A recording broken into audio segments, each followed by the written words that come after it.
Shall we begin?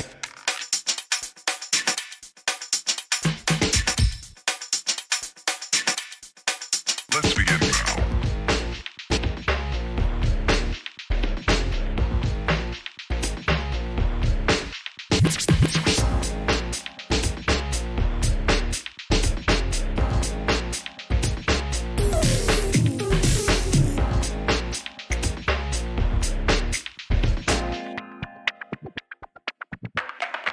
Let's begin now.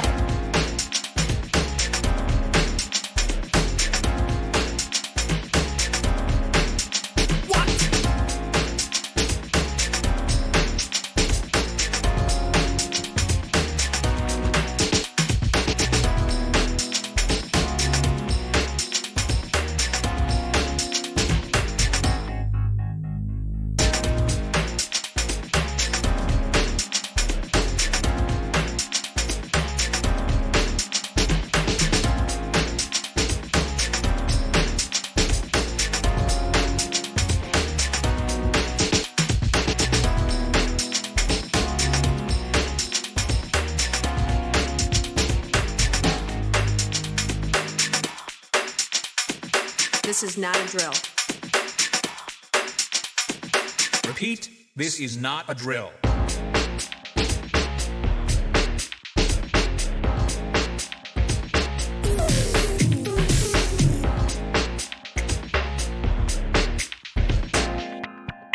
Is that all you got? Let's begin now.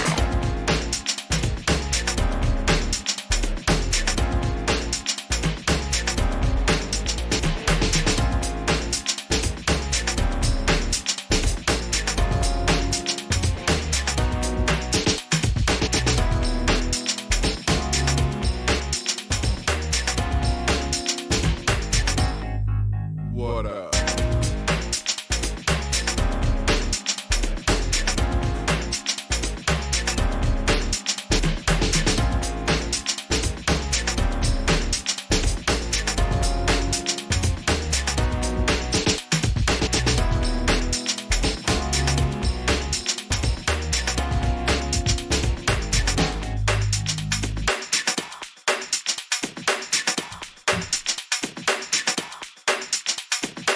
Oh, for sure.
on down. Going on down. Go on.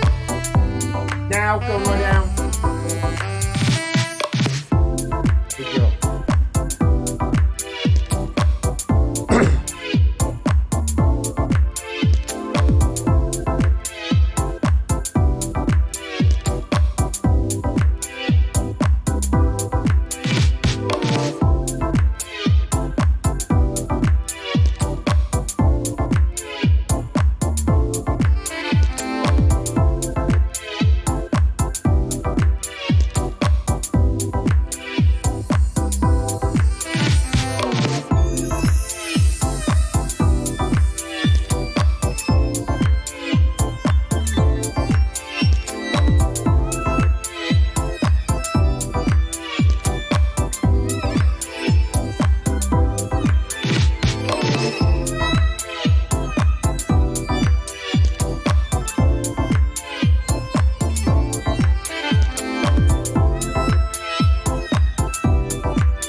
Hi everyone. You could probably hear me on the intro telling my dog to go and lie down. Sorry about that. I had the mic still on. Hi everyone. I hope you're well, and I hope you're all at home, and I hope you're all isolating, and I hope you're all being good. Unless you're one of the unfortunate people who have to go to work. If you are one of those people, stick around because I'm going to be talking about you guys in the coming hour or so, however long it is that I'm live. Hi everybody in the chat. How are you? How are you all on this sunny day? Yes, Easter is here, and of course you can't go outside, so the weather has decided to be nice for once. Sod's law, isn't it? It's a sad day for the Labour Party, says Good Dog. I'll be covering that as well. Yes. Sir Keir. Leader of the opposition, Sir Keir. Man-made designer virus or an organic response from Mother Nature, says Mark Lewis. Does it matter? Here's the thing, people have been questioning this a lot.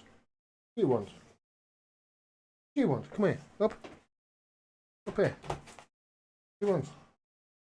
Go and lie down. Come on, go and lie down. She wants to play. Yeah. Does it matter? Is that where the focus should be? It's real. It's a virus. People are dying from it. Whether it's man-made or not, whether it is or not, I don't think we'll ever find out. That's the thing. And it's real, and we have to guard against it, and we have to make sure that they're not going to take our rights away we have to make sure that they don't take our rights away under the veil of safety. Because as Ben Franklin pointed out, if you're going to give up your civil liberties in the name of safety, then you've got neither. Yeah, so all those people saying that it's a man-made virus, it's a bioweapon, they show up in the mentions and the comments. It's a bioweapon, Gordon. You what's your point? And if it's a bioweapon, who launched it on the world? You're going to say the Jews, aren't you? You see what I mean? That's the avenue it goes down. We've got to be careful of that, and we've got to make sure that people understand that it's a real thing. We've got to stop at home. We've got to take it serious. Otherwise, the most vulnerable, we're putting them at risk. Putting my mom at risk, my auntie, etc. My friends who have got underlying health issues. That's why we've got to take it serious. So whether it's a bioweapon or not, at the moment, I don't think it makes any difference. That's for, I think, a further discussion down the road. At the moment, we have to take it serious. That's the way I'm looking at it anyway. Let me know if you think I'm wrong.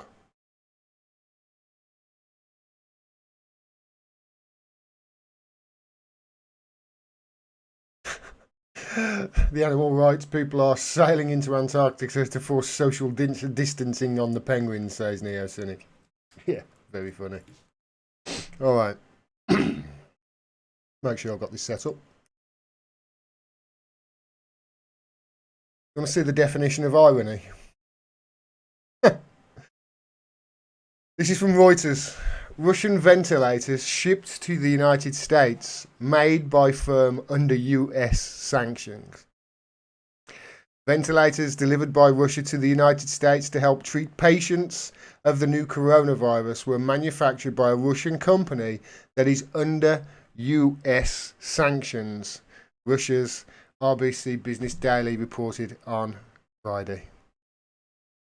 I think it doesn't get more ironic than this, does it? A Russian military plane carrying the ventilators landed in New York on Wednesday after US President Trump and Russian President Vladimir Putin spoke by the phone. They spoke by phone.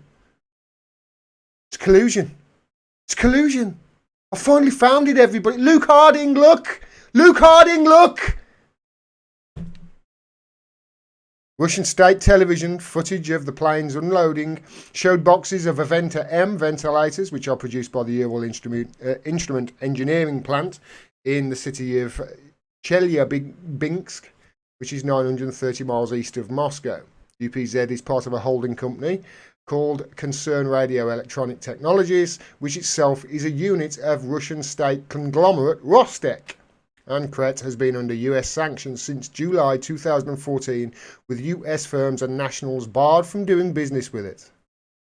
In a statement on Wednesday, the US State Department said the United States had agreed to purchase medical supplies from Russia, but it made no mention of any company nor regarding sanctions. So they bought them. That's what they're... I'll cover it in a second. The United States initially began imposing economic sanctions on Russia in 2014 to punish it for the annexation of Crimea from Ukraine and its backing for pro-Russian separatists in eastern Ukraine. Additional rounds of sanctions have since been imposed on Moscow in response to its alleged meddling in the 2016 US presidential elections, of which there is no evidence for, and alleged involvement in the poisoning of former spy Sergei Skripal in Britain in 2018. Moscow denies both allegations. Of course it does. If it's going to poison somebody, why would it do it with a Russian-sounding nerve agent? These questions and more I've asked repeatedly on my channel. Continues, Russia's sovereign wealth fund, the Russian Direct Investment Fund, RDIF, which said it had paid for half of the shipment of medical equipment to the United States, were also added to the US sectoral sanctions in 2015. However, the Russian Foreign Ministry in Moscow said it paid for half the costs, with the other half picked up by Washington, although a Trump administration official later said the United States had picked up the whole tab, and RDIF declined to comment. So this is a perfect opportunity for some Russian propaganda to be spouted over the airways for them, and obviously they're taking the opportunity.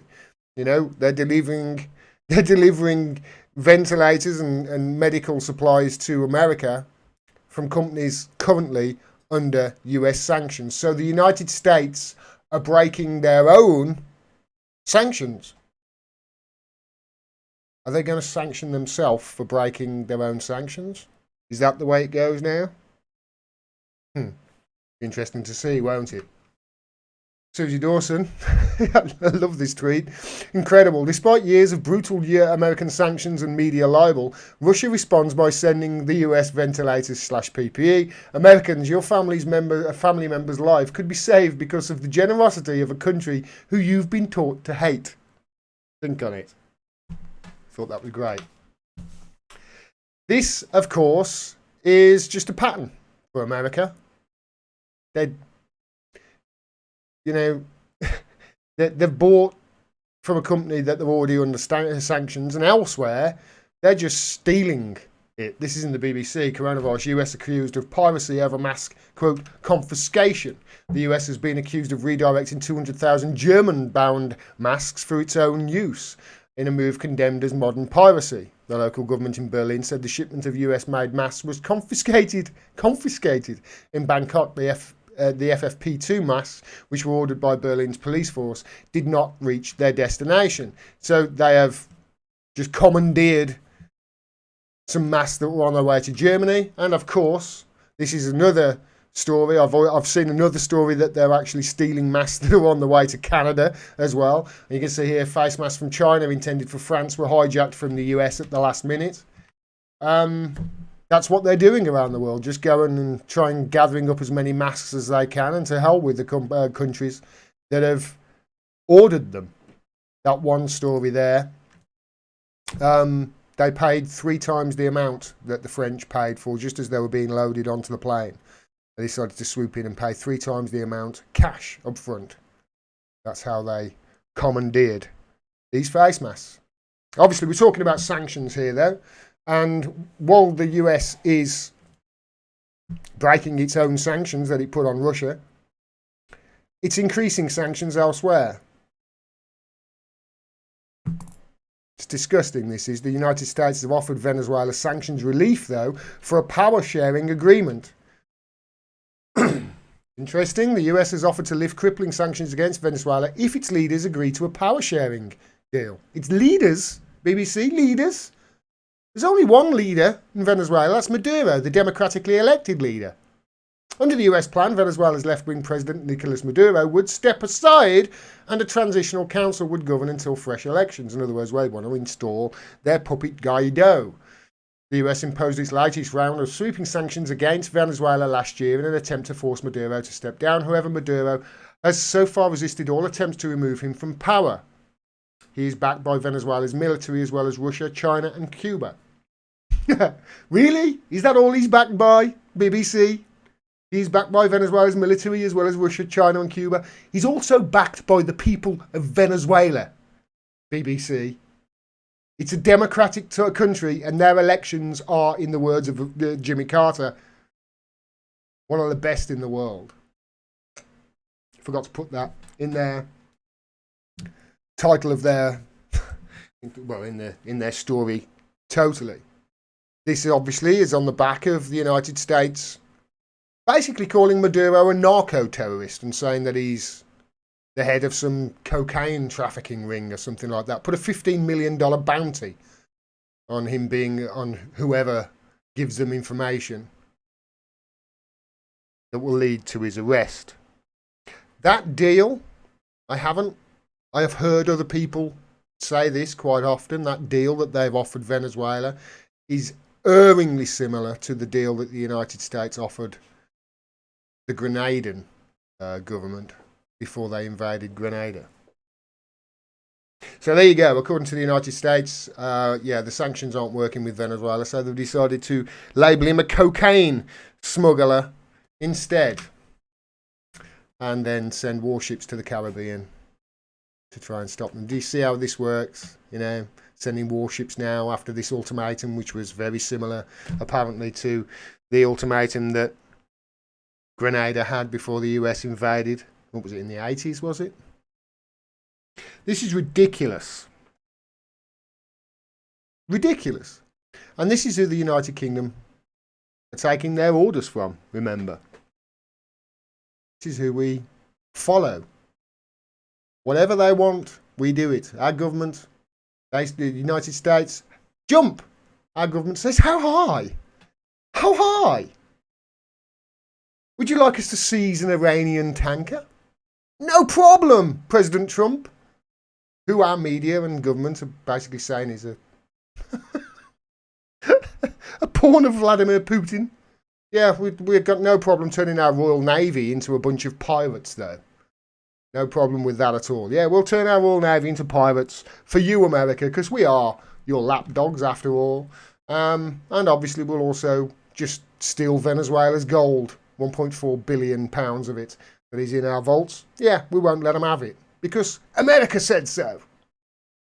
And we always do what America do because we're good lapdogs in the United Kingdom. All of this is going on, of course, while the United States increase the pressure on Iran. Iran are suffering terribly under the coronavirus outbreak, and the United States are increasing sanctions on them during this period.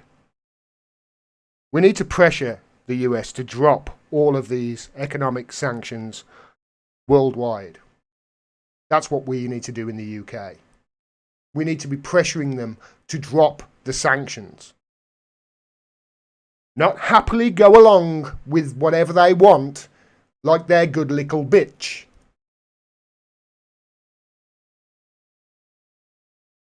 I always thought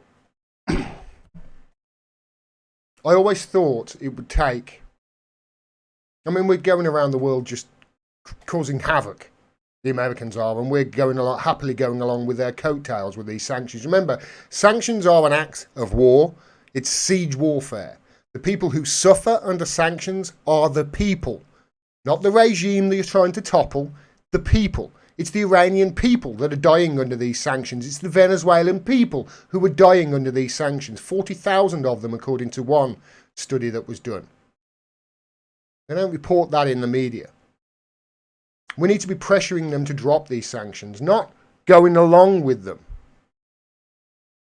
The reason I think we should be dropping these sanctions is quite simple. I always said this when I was growing up as well, that we would carry on as a species fighting with each other and having these never-ending wars until we saw an existential threat, and we wouldn't actually unite as a planet and as a species until that existential threat was seen. I always thought it was going to be aliens.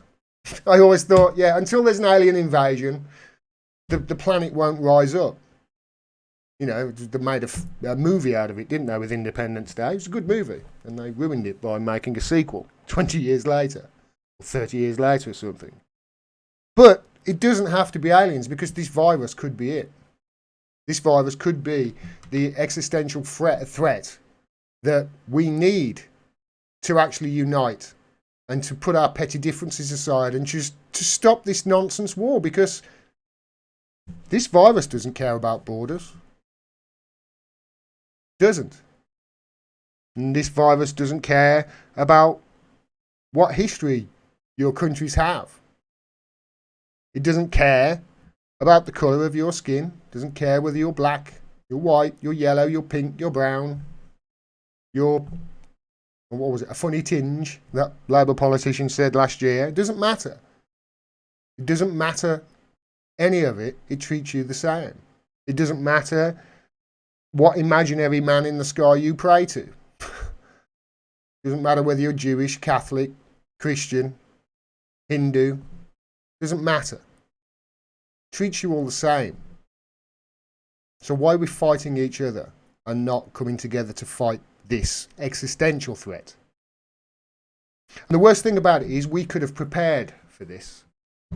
We knew it was coming. Our scientists have been saying for years, as we get closer and closer to tipping point with climate change, and as the climate changes over the years, we will see an increase in viruses. We will see an increase in disease, not just from the viruses that are released from the ice caps melting, you know, that have been buried for thousands of years there, but also with the extended seasons. It's more likely that viruses are going to morph and change and leap from species to species. We knew it was coming, and instead of investing at home in our health and protecting the nation, instead what we've been doing is following the United States around the world as they just wreak havoc and continue to try and destroy countries based on lies, and we happily go along with it. To quench the thirst of a military-industrial complex, which, quite frankly, is completely out of control, and seemingly has the UK by the proverbial balls, because we just do whatever they say. Whatever they ask of us in the US, we just, yeah, no problem. Turn our Royal Navy into pirates, steal an oil tanker, yeah, no problem. It's sick, it is.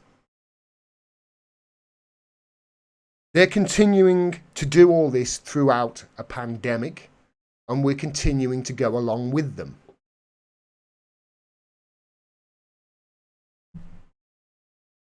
Sick, it really is. Donald Trump was asked about these sanctions recently. This is from Al Jazeera. He was asked in the press conference just yesterday. This is what he said. Take a listen. That you stand with the people of Iran since the beginning of your presidency, and you'll continue. You said that in January you tweeted that you stand with the people of Iran since the beginning of your presidency, and you'll continue to stand with the people of Iran, given the fact that they're so hard hit with coronavirus. Oh, they're very hard hit. But They're would very you hard consider hit. In a lot of ways, they're hard hit. Yeah, so she's asked him, considering so you know, Iran have been pretty hard hit. Are you going to release the sanctions? And instead, what does he do? He brags about how hard they've been hit. Yeah, they've been really hard hit. Been hit with sanctions, been hit militarily. Now they've been hit with the virus. It's great. Listen. Hit with their economy, with their military, and with, obviously, the virus. They're very hard hit. Would you consider easing sanctions to allow medical supplies to get in? Well, they haven't even asked us to do that. But Okay? we know that sanctions hit the people, not the government. You know what? They haven't even asked us to do that. If they want to meet, we'd love to meet, and we'd love to settle the whole thing out, but I doubt they'll be. In other words, what he's saying there is, yeah, we don't mind releasing the sanctions. We'll have a chat about it. But first of all, they've got to knuckle under. And they've got to do whatever we bloody tell them to do, because we're the United States and we're the world's police. That's what he means there. They've been bragging to Iran. They've been shouting to Iran, coronavirus won't save you from sanctions. And there you hear it. They haven't asked us. We are following this rogue state around the world. In the United Kingdom, we're just clutching onto their coattails. All of my life, it's got worse and worse, actually. All of my life, we've been going into wars at the behest of the United States, and it's getting worse and worse, our subservience to them. It needs to stop. Don't you agree? They are committing acts of fascism around the world, and we are helping them. We are helping them. We need to drop all economic sanctions, not just we in the United Kingdom, although they, say we've got no sanctions on Iran for medical supplies, etc. But the whole planet, any economic sanctions, they all need to be dropped during this virus, and we need to come together and fight it, because this is an existential threat that will hurt us all. And if it's not this virus that kills us, it'll be the next one. The next one might be worse. The next one might have a 40% kill rate like the Ebola did. You just don't know. We're going to see them more and more in the coming years, and we need to prepare. And going around the world acting like thugs on behalf of a fascist state is not going to help anything, is it? This is an existential threat, and we've got to come together to defeat it. Not follow a fascist state around the world as it commits acts of thuggery.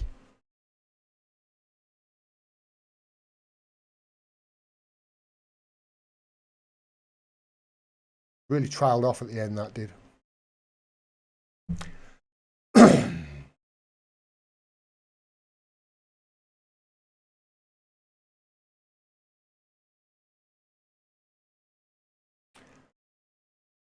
Oh, Mark Lewis says a borderless world is not the answer. Stop the globalist was and let people live peacefully in their own ancestral homelands.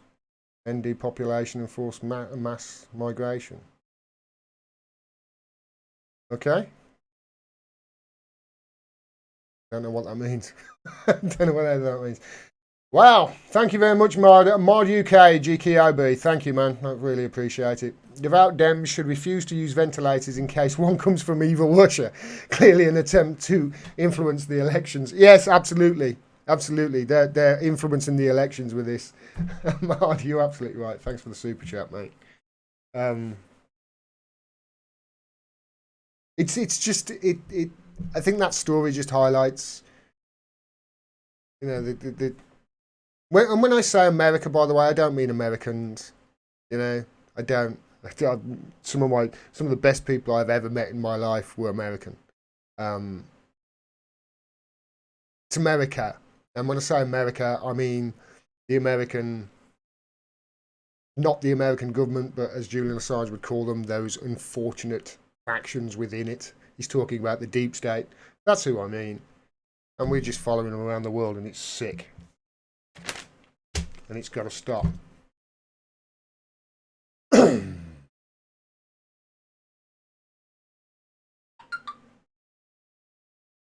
see where I am. What do you want? What do you want? Go and lie down, please. Go and lie down. Go on. Go and lie down. I'll let you out later. Now. He's being naughty, everybody. Go and lie down. Not very often. I have to tell him more than once.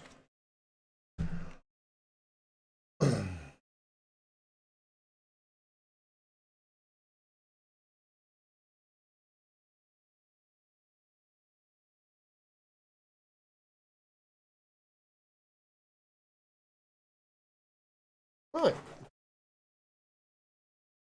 Let's get to it. So last week, as I reported, the United Kingdom and Rishi Sunak, who is the Chancellor, he just bear me a second. Go to bed. Bed. She's barking. She's woofing at something outside. Start that again. So last week I reported that the UK government announced that they were going to pay up to 80% of workers' wages during the coronavirus pandemic, and then a few days later he came out and announced that the self-employed would be getting up to 80% of their income as well. How this is going to get rolled out, we don't know, but they're basically saying the first payments will be going out in June, which is 2 months away. So even before we get any relief, it's going to be a while before we get it. I'm not sure. I think the workers will get paid, but self-employed are going to have to wait another month. All of this was great, I thought, at the time, because it was almost like, you know, they'd done what I was calling for at the beginning of the last week, which was to press pause on the economy, because obviously people were going to be really in trouble. But it does beg a question, doesn't it? Because they've sorted out the workers who are sitting at home, and they've sorted out the self-employed people who are sitting at home and can't earn.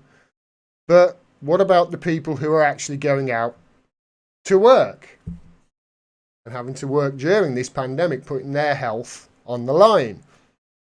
Which poses a question, as I put on Twitter here. Have essential workers gotten anything in the last few weeks with regards to a large pay increase, better working conditions, an end to 0-hour contracts, etc.? Or do they just get a round of applause? Because, as you probably saw, the UK went out the other night and gave them a round of applause, the NHS, and then a few nights later they gave the essential workers a round of applause. But they haven't actually gotten anything from the government, as far as I can see. And these are the people that are actually out there doing work at the moment. People sitting at home, they've got 80% of their wages paid. But what about the people actually doing the work? They haven't gotten anything. Now, some supermarkets have basically given them a £1,000 bonus. They give the workers a £1,000 bonus, etc.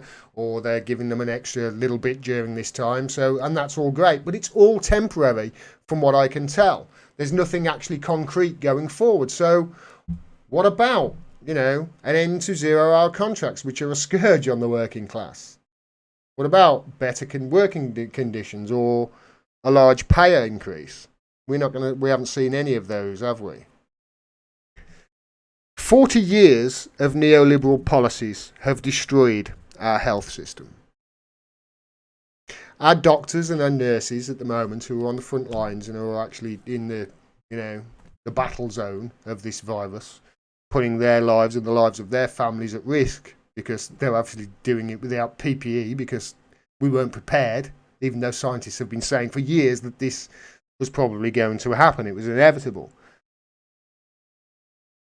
They've been screwed, these people have, through 40 years of neoliberal policies. These doctors, junior doctors, are paid pittances, nurses are treated terribly. Then you've got the cuts through austerity over the last 10 years. It's pretty sick. Makes the NHS unattractive to British people. Makes it unattractive for them to want to come and work here. So the NHS then goes and gets people from abroad to come and work here. And then, lo and behold, you find out that the names of the first 3 NHS doctors who died protecting us from COVID-19 were Amjad El-Hawani, I apologise if I get these names wrong, Adel El-Tayar and Habib Zaidi. Bloody foreigners, eh? Coming over here, stealing our jobs and then dying because they've contracted a virus.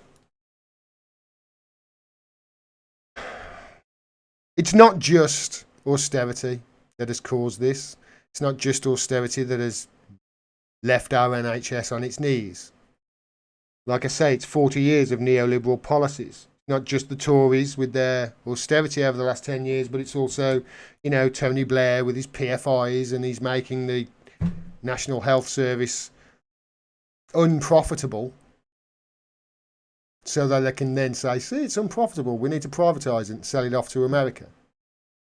There's a great movie done by Dr. Bob Gill, called The Great NHS Heist, that talks all about that. And obviously before Tony Blair, you had Thatcher before them with the neoliberal policy. This is what has screwed our NHS. For decades it's happened. And now those NHS workers are on the front lines battling this terrible virus during a pandemic with no PPE. And nothing from the government so far as I can tell to say that things are going to get any better for them when they come out of this on the other side.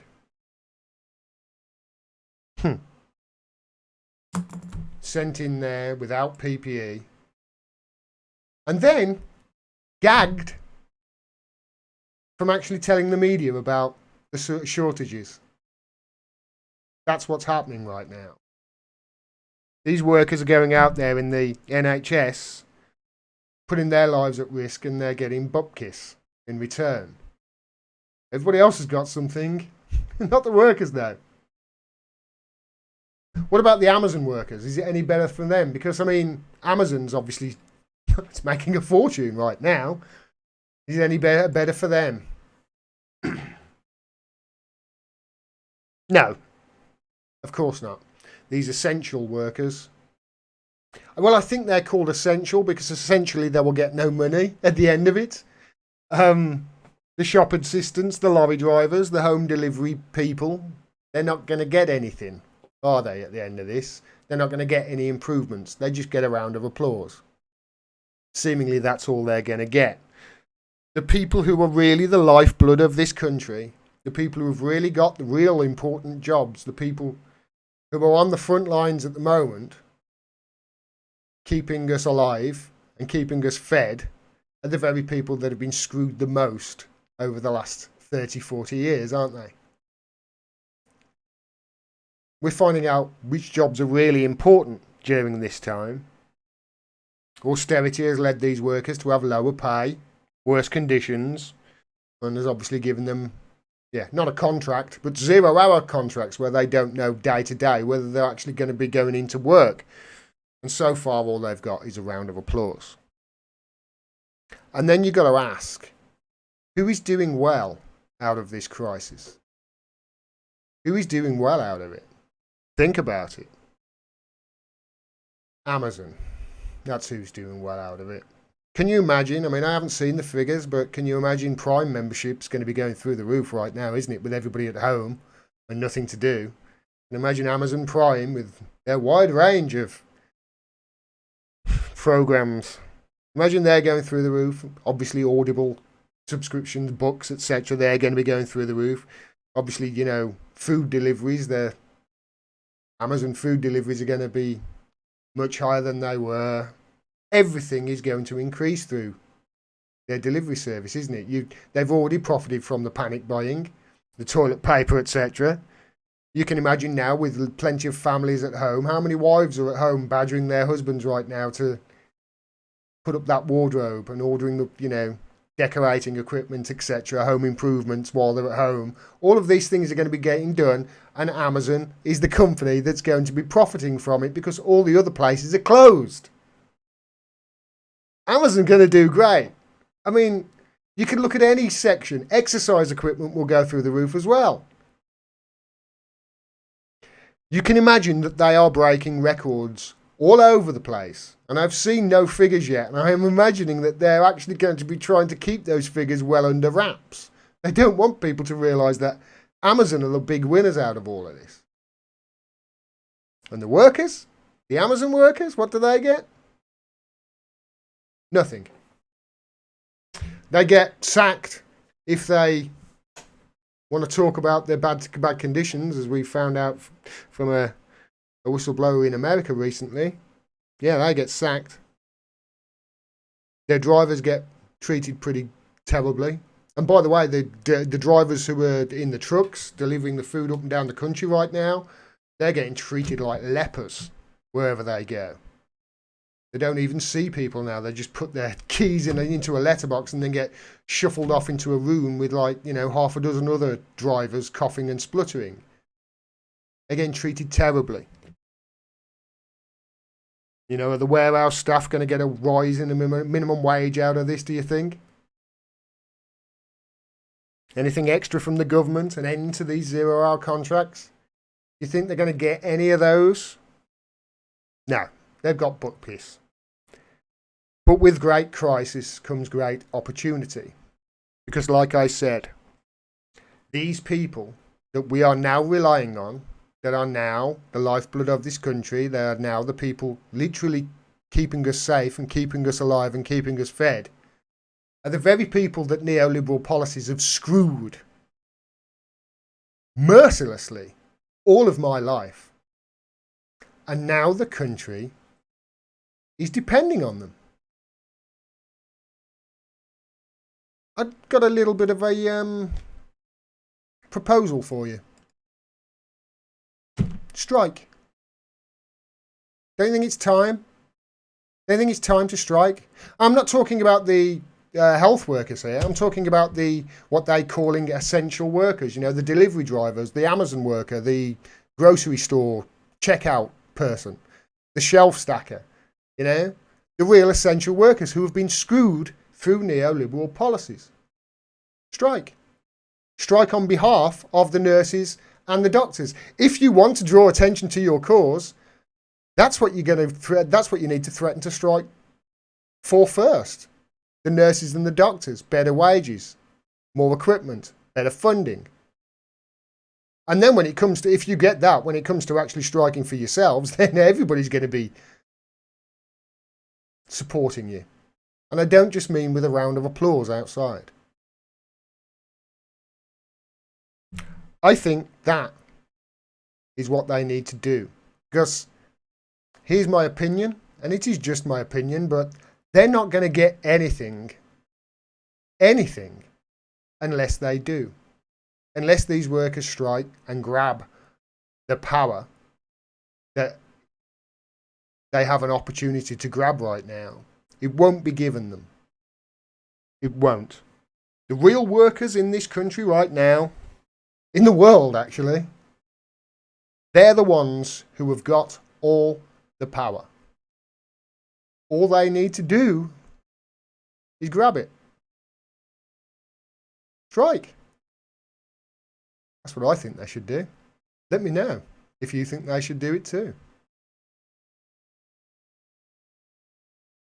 I can't believe that they're just doing it, to be honest. I can't believe that they're just carrying on and they haven't asked for anything, really. You know, and they're getting put upon even more and sacked and just strike. Just refuse to go in. So they could demand anything, couldn't they? These workers could demand anything right now. Anything. I hope they do. I really do, because it will be a missed opportunity if they don't. Oops.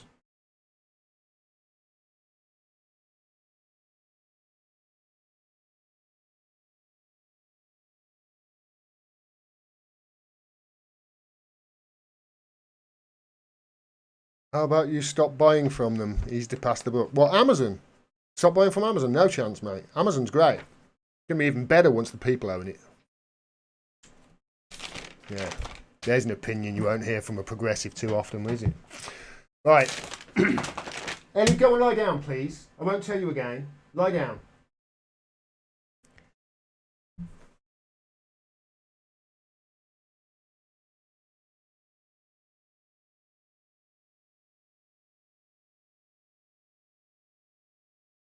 So, this happened today. Keir Starmer is the new leader. Sorry. Should say that again. Should start that again. Oops.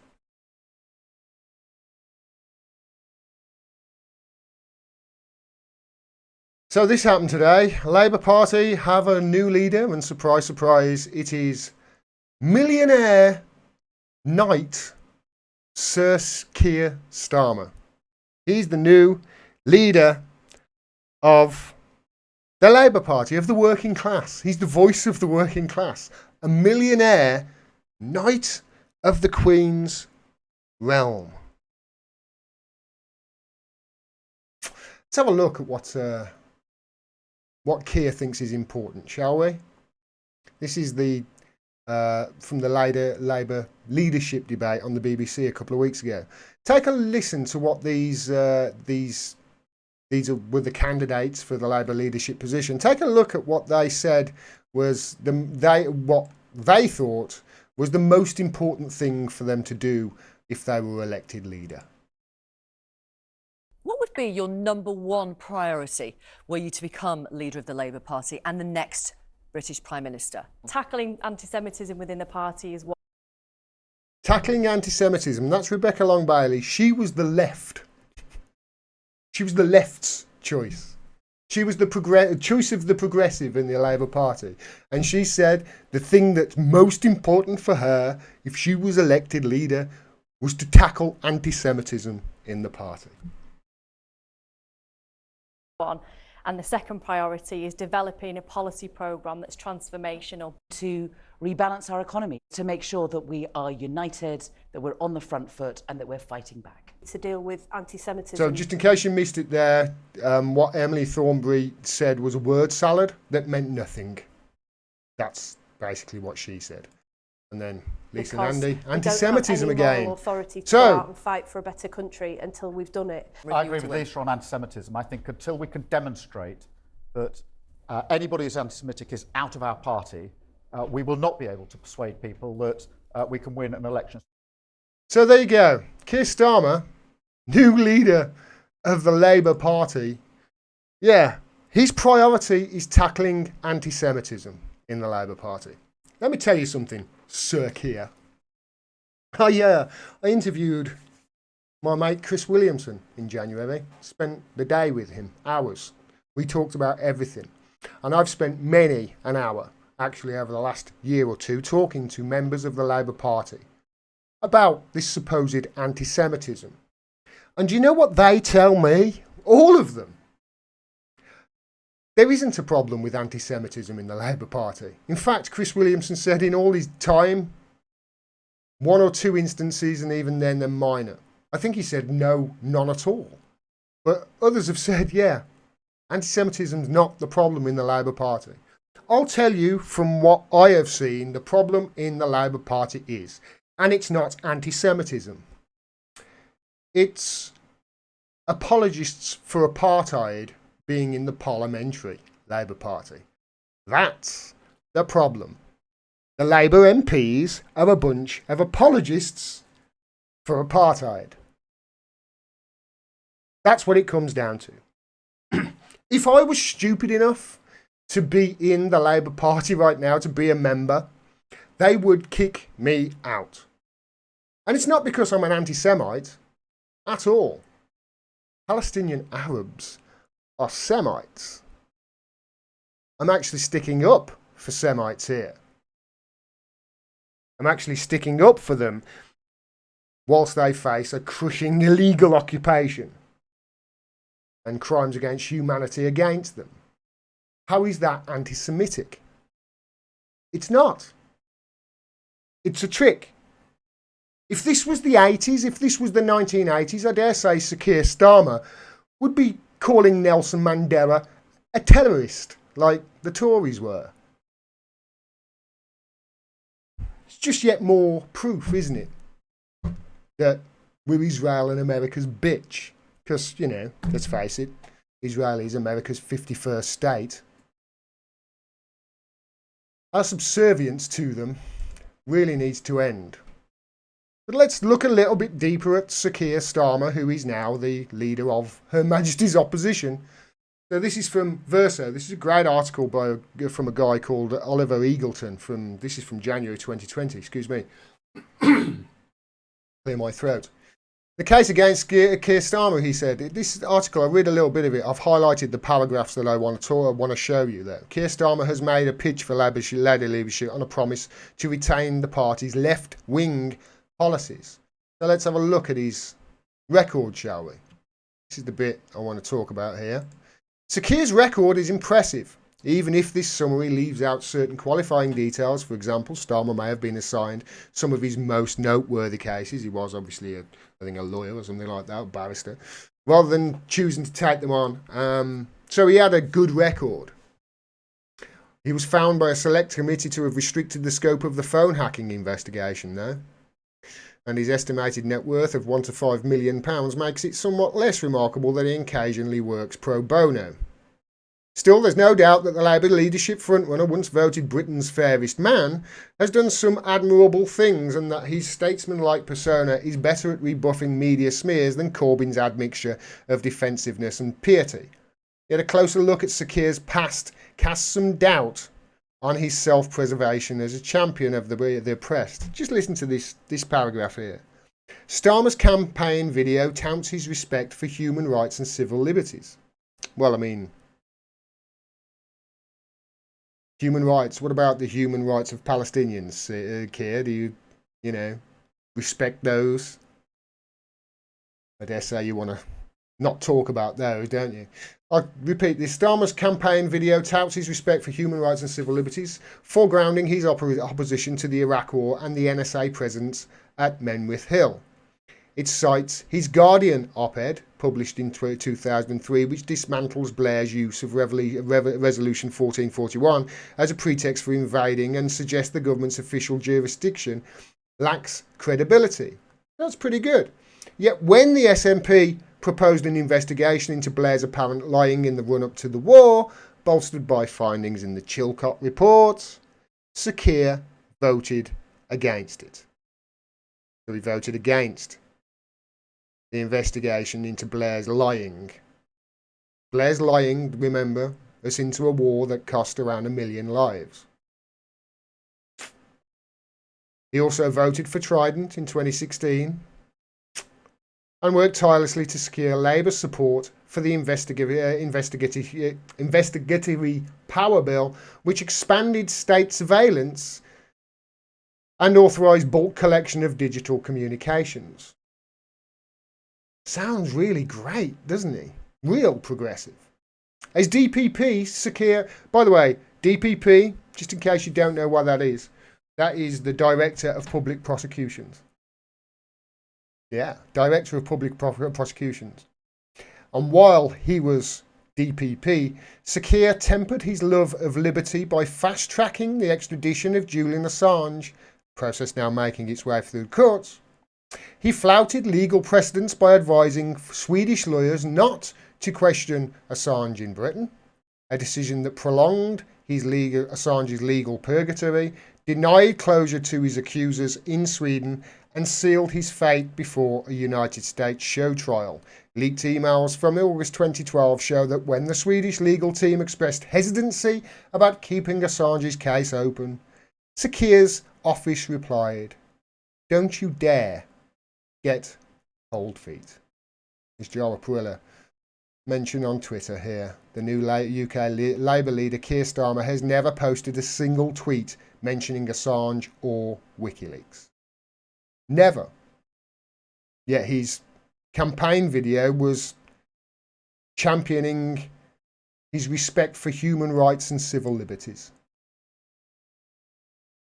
Whose human rights and civil liberties have not been withdrawn but Julian Assange's? He was head of the UK Crown Prosecution Service. That's basically what the DPP is, head of the UK Crown Prosecution Service. And when they told Sweden not to question Assange in London and promised it was no normal extradition case, then they deleted the emails. That's Keir Starmer, everyone. That's who he is. And he is now leader of the opposition in the UK. We live in a cartoon. We really do. I'm going to end saying this. If this continues and if Labour doesn't change and if there isn't a radical transformation in the next, few months, it's dead. It's done. Some would say it's finished already. But there is no opposition at the moment in this country as far as I can see. David Graeber put it beautifully when he said this. Well, that was really smart. just at the moment that capitalism is on the brink of total collapse and the entire world will be debating what will come next, the United Kingdom has decided to no longer have an anti-capitalist opposition party. Good move. You're now officially irrelevant. The Labour Party's finished as far as I can tell. They've elected a leader of an opposition that isn't opposing the government on anything. And certainly isn't progressive, and certainly isn't somebody who is on the side of the working class. And I would also like to add, it looks to me like very much like he has no respect for human rights or civil liberties either. I think it's time for a new political system, don't you? Because this one is just not fit for purpose. It's certainly not one that you could call a democracy. And I'm about ready to go out and protest, aren't you? Oh wait, we can't. We're all locked indoors. Isn't that convenient?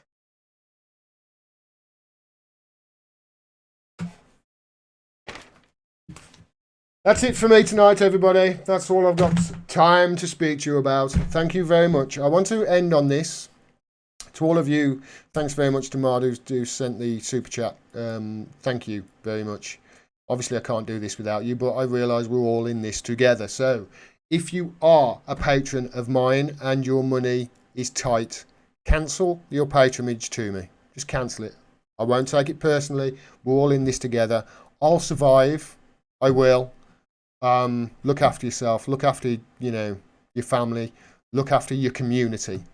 That's what's most important. If you're short on cash, just cancel your patronage to me.